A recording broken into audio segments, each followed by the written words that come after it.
Assalamualaikum warahmatullahi wabarakatuh teman-teman. Jumpa lagi bersama saya Anton. Masih di pembahasan soal P3K keperawatan. Untuk mengefisienkan waktu, kita langsung saja ke pembahasan soal.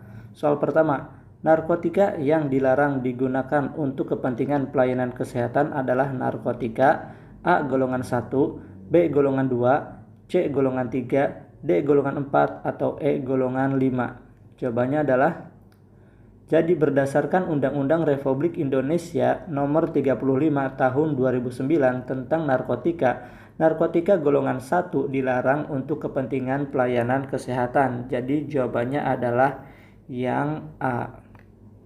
Sementara menurut Permenkes Nomor 20 Tahun 2018 tentang perubahan golongan narkotika dibagi menjadi 3 golongan, yaitu golongan pertama dilarang digunakan untuk kepentingan pelayanan kesehatan dalam jumlah terbatas, dapat digunakan untuk kepentingan pengembangan ilmu pengetahuan dan teknologi, jadi untuk regen diagnostik serta regen laboratorium. Sementara golongan 3 dan golongan 2 dan golongan 3 ya, itu untuk kepentingan pengobatan dan berdasarkan indikasi medis, dokter dapat memberikan narkotika golongan 2 dan golongan 3 dalam jumlah terbatas dan sediaan tertentu kepada pasien sesuai dengan ketentuan peraturan perundang-undangan.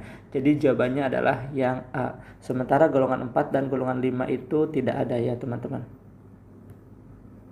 Ini tidak ada. Soal berikutnya.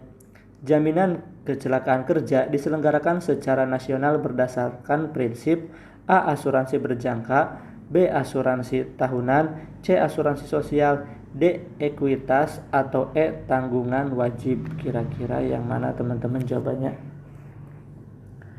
Jaminan kecelakaan kerja diselenggarakan secara nasional berdasarkan prinsip asuransi sosial. Jadi jawabannya adalah yang C.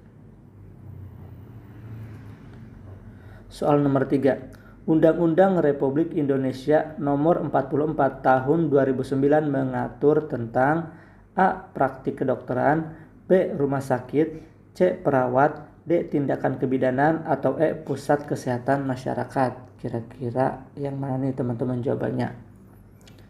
Jadi Undang-Undang Republik Indonesia Nomor 44 Tahun 2009 mengatur tentang rumah sakit. Kalau undang-undang yang lainnya itu rencananya digabung ya teman-teman menjadi undang-undang kesehatan Omnibus Law deh. Soal berikutnya.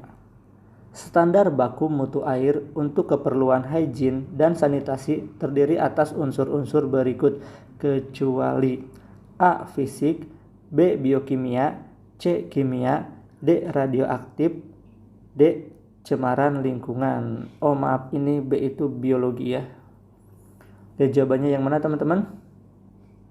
Standar baku mutu air untuk keperluan higien dan sanitasi terdiri atas beberapa unsur. Ada 4 unsur yaitu fisik, biologi, kimia, dan radioaktif. Jadi jawabannya adalah yang E karena yang ditanyakan adalah kecuali. Soal berikutnya. Sistem medis alternatif mulai tumbuh dan berkembang dengan alasan sebagai berikut, kecuali A. Biaya sistem medis alternatif lebih murah, B. Sistem medis konvensional biayanya lebih murah, C. Sistem medis konvensional memiliki keterbatasan, D. Sistem medis alternatif mencangkup bidang mental dan pengalaman medis, atau E. Sistem medis konvensional biayanya lebih mahal. Kira-kira yang mana teman-teman jawabannya? Jadi yang bukan menjadi alasan sistem medis alternatif mulai tumbuh dan berkembang adalah sistem medis konvensional biayanya lebih murah, karena yang benar adalah biayanya lebih mahal sehingga menyebabkan tumbuh dan berkembang sistem medis alternatif.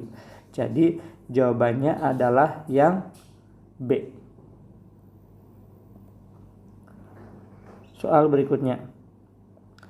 Yang termasuk ke dalam metode kuantitatif untuk menilai status gizi melalui survei konsumsi pangan adalah metode A. Frekuensi makan, B. Riwayat makan, C. Penimbangan makan, D. Pendaftaran makan, atau E. Bahan baku makanan. Kira-kira yang mana teman-teman?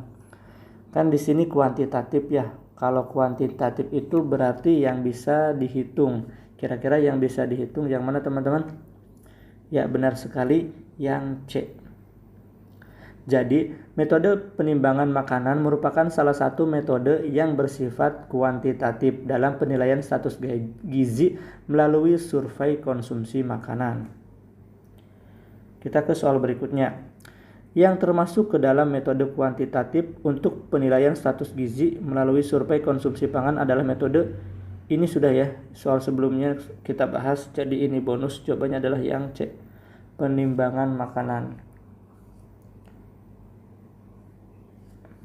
Soal berikutnya, berdasarkan lokasi pemakaiannya, obat terbagi menjadi obat per oral dan obat topikal. Maksud obat topikal adalah A. ditelan, B. dipakai pada kulit, C. melalui anus, D. aman bagi selaput, atau E. melalui pembuluh darah pena. Kira-kira yang mana teman-teman jawabannya? Topikal. Topikal itu adalah yang melalui kulit. Jawabannya adalah yang B. Jadi obat topikal adalah jenis obat yang cara pakainya dioleskan langsung pada permukaan kulit. Obat topikal itu sendiri terbagi menjadi beberapa jenis, yakni ada krim, busa, gel, lotion, dan salep. Soal berikutnya. COVID-19 pertama kali ditemukan di Cina pada akhir Desember 2019 lalu dan menyebar sangat pesat ke penjuru dunia. Negara manakah di luar Cina yang pertama terpapar virus ini? A. Korea Selatan, B. Jepang, C. Singapura, D. Thailand, atau E. Amerika. Kira-kira yang mana teman-teman jawabannya? Jadi, negara pertama yang terpapar virus COVID-19 setelah Cina adalah Thailand. Jawabannya adalah yang D.